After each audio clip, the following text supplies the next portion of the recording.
Қайырлы күн іскер азамат тобының көрермендері, табысты кәсіпкерлер. Іскер азамат тобына қош келдіңіздер. Бүгін біз сіздермен бизнес бастау жобасына қайтарымсыз 1.250.000 теңге кімдерге беріледі және кімдер өтініш бере алады таныстыратын боламын. Платформаға қалай тіркелу керек, өзіңіздің статусыңызды қалай тексеру керек, оқуға қалай тіркелу керек, сертификатты қалай жүктеу керек екендігін көрсеткен болатынмын. Егер сіз бұл видеоларды көріп үлгермеген болсаңыз, видеоның соңында сілтемесін қалдырамын, міндетті түрде қарап көріп алсаңыздар болады. Міне бүгін мен сіздердің сұрауларыңыз бойынша, бизнес бастау жобасы бойынша кімдер қатыса алады деген сұрақ көп түскен екен комментарий бөліміне. Мен осы сұраққа арнайы видео түсіріп отыр. Ендеше видеоны көруге дайын болсаңыз, міндетті түрде лайк басыңыз, комментарий бөліміне түсінбеген сұрақтарыңызды қойсаңыздар, мен оқып міндетті түрде жауап беретін боламын. Азамат YouTube каналына жазылыңыз, қоңырауша батырмасын басып қойса, мен сіздерге кәсіпкерлік, іскерлік, жалпы бизнеске байланысты, Қазақстанда жүргізуге қолайлы, Қазақстанда жүріп жатқан, әлемде жүріп жатқан бизнестер туралы, іскерлік қарым-қатынастар жақсы видеолар дайындап, назарларыңызға ұсынатын боламын. Міндетті түрде каналымызға жазылып, қоңырауша батырмасын басып. Ал енді бүгінгі видеоның негізгі сұрағы, бастау бизнес жобасы бойынша оқыту бізге не береді? Осы сұраққа кеңінен тоқталып кетейін. Бастау бизнес жобасы бойынша кәсіпкерлік негізде оқу және әлеуметтік санаттарға жататын жас кәсіпкерлерге өз бизнесін жүргізу үшін бастапқы білім мен дағдыларды алуға мүмкіндік береді. Формаға тіркеліп сіз көретін болсаңыз, бұл жерде жақсы материалдар және көптеген зерттеулер алғашқы кәсіп бастаушы адамдарға неден бастау керек, қалай бастау керек, не істеу керек, қалай ойлану керек, қалай жоспарлау керек, осы сұрақтарға жақсы жауап аласыз. Егер сіз осы порталға тіркеліп оқудан өтетін болсаңыз, видеороликтер бар және сол көрген алған біліміңіз бойынша аралық тест және қорытындылау тесттері берілген. Оқуды сәтті аяқтағаннан кейін жобаға қатысушы аяқталған туралы сертификат алады және өзінің бизнес жобасын іске асыру үшін 400 айлық есептік көрсеткішке дейін грант алуға үміткер бола алады. Бұл теңгемен шаққанда 1.250.000 теңге. Яғни сізге бизнес бастау, жалпы мемлекет жақсы мүмкіндік, жақсы қолдау білдіріп отыр. Бұл мүмкіндікті міндетті түрде пайдалануға. Оқуға қатысу үшін негізгі шарттары қандай? Оқуға қатысушы міндеті қандай?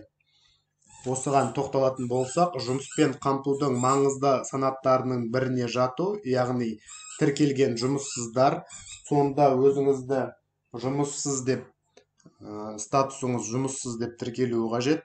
Яғни оны соңға барып тіркеле аласыздар.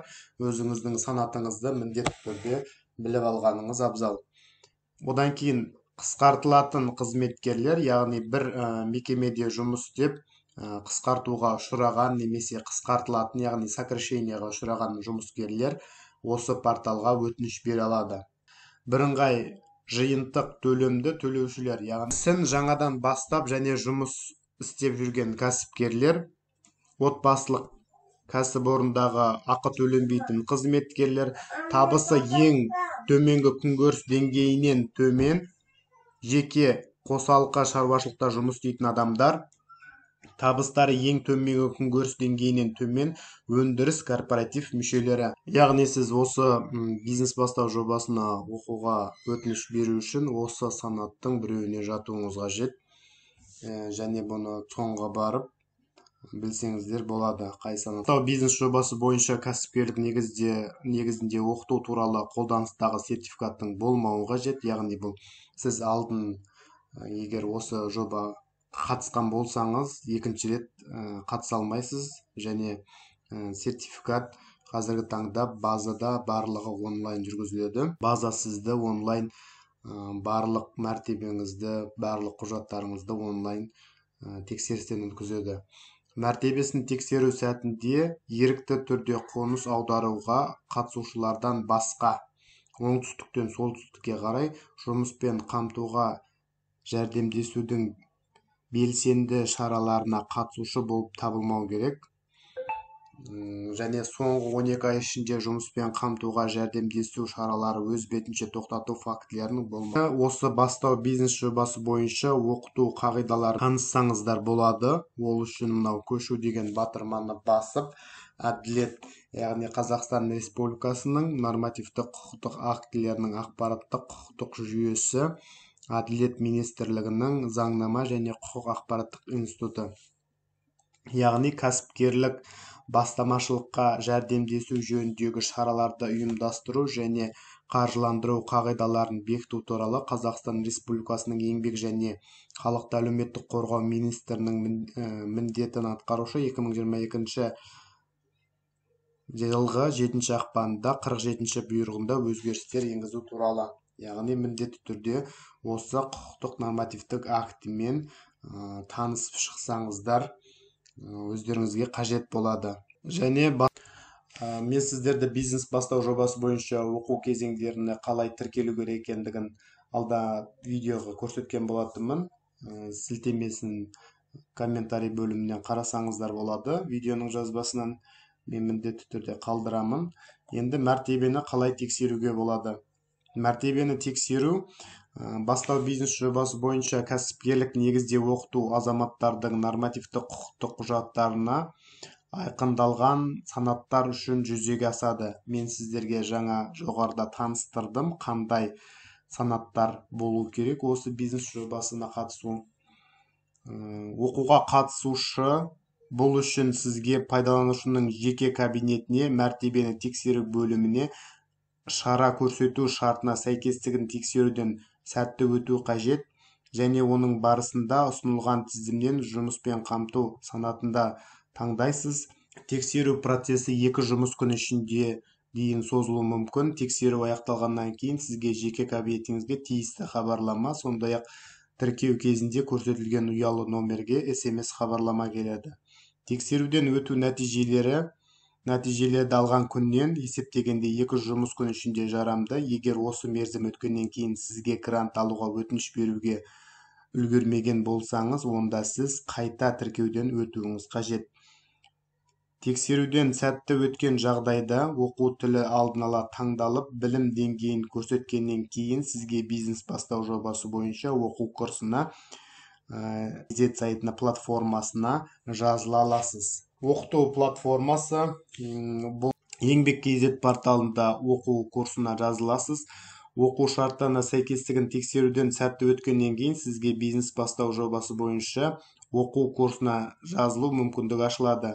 Кәсіпкерлік негізде оқудың барлық процесі еңбек платформасында өтеді. Ол электрондық еңбек биржасы мемлекеттік ақпараттық порталының кіші жүйесі болып табылады. Оқу қатысушылары үшін өтеусіз болып табылады, яғни тегін пайдалануға болады. Модульдерден өту. Жалпы платформада оқудың 12 модульден тұрады. Оның әрқайсысы бірнеше сабақтан тұрады. Оқуға қатысушы күнтізбелік 14 күн ішінде бүкіл оқу курсын өз бетінше меңгеруі қажет. Әрбір модуль аяқталғаннан кейін алынған білім дағдыларын игеруді бағалау үшін аралық тестілеу. Келесі модульді үйренуге көшу үшін аралық тестілеудің сұрақтарына жалпы саны кем дегенде 70% дұрыс жауап алу қажет. Мысалы үшін 21 сұрақтық модуль, сіз оның міндетті түрде 15-не жауап берсеңіз, келесі сабаққа өтесіз. Егер 15-не жауап бере алмасаңыз, келесі модульге өте алмайсыз.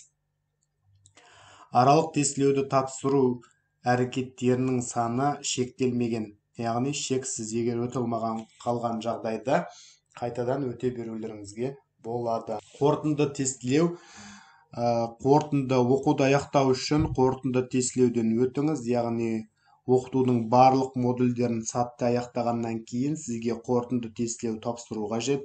Сұрақтардың жалпы саны дұрыс жауаптардың кемінде 70%-ын алған қатысушы қорытынды тестілеуден өткен болып табылады. 70%-дан кем алған жағдайда сіз қайта қорытынды тестілеуден өте аласыз, бірақ оқу барысында 2 реттен артық емес.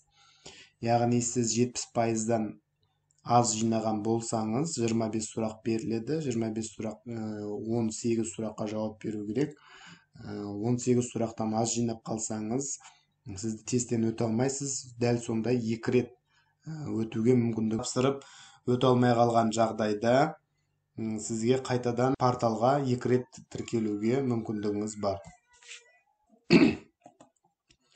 Сертификат алу бойынша тоқталайын. Қорытынды тестілеуден сәтті тапсырғаннан кейін сізге бірегей нөміріңізге оқуды аяқтаған туралы сертификат беріледі.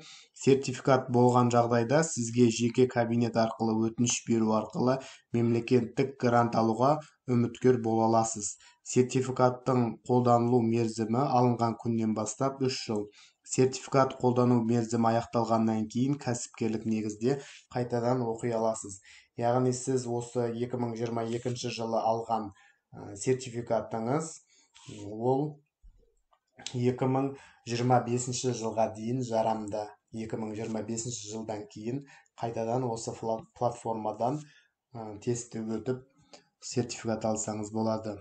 Жалпы сертификат алғанның қандай артықшылықтары бар? Бұл біріншіден сізді қайтарымсыз мемлекеттік грант алуға, грантқа үміткер ретінде өтініш беруге мүмкіндігіңіз болады. Және осы сертификаты бар адамдар ауыл шаруашылығы, болмаса мал шаруашылығы өнімдерімен өндірумен айналысқысы келетін кәсіпкерлер үшін қайтарымсыз міндетілген 4%-лық несие алуға мүмкіндіктері бар. Яғни сертификат соған да жарамды деген сөз. Сондықтан да құрметті достар, уақытты кетірмей мен сіздерге осы бастау бизнес бойынша оқудан өтіп сертификат алып алуға кеңес беремін. Және де алдағы уақытта мен сіздерге бастау бизнес жобасы бойынша бөлінген гранттар санымен бөлісетін боламын. Осыдан кейінгі видеоны қарап көрсеңіздер болады. Бүгінгі видео сіздерге түсінікті және пайдалы болды деп есептеймін. Бастау бизнес жобасы бойынша мен бірнеше видеолар түсірдім, сабақтар қарастырдым. YouTube-тан каналымнан қарасаңыздар болады. Менің каналыма міндетті түрде жазыңыздар, лайк қойыңыздар. Түсінбеген сұрақтарыңыз болса, қосымша сұрақтарыңыз болса, комментарий бөліміне қалдырыңыз. Мен оқып, сіздің сұрағыңызға міндетті түрде жауап беретін боламын. Және де өзіңізді қызықтырған қандай да бір іскерлік, бизнеске байланысты, кәсіпкерлікке байланысты сұрақтарыңыз болса, қызықтырған тақырыптарыңыз болса, комментарий бөліміне қалдырыңыз. Мен оқып, сол тақырыптар бойынша журналистік зерттеу жүргізіп, сіздерге жақсы видео ұсынуға тырысатын боламын. Міндетті түрде каналға жазылыңыз, қоңырауша батырмасын басып қоюды ұмытпаңыздар. Назарларыңызға рахмет, жұмыстарыңызға береке берсін.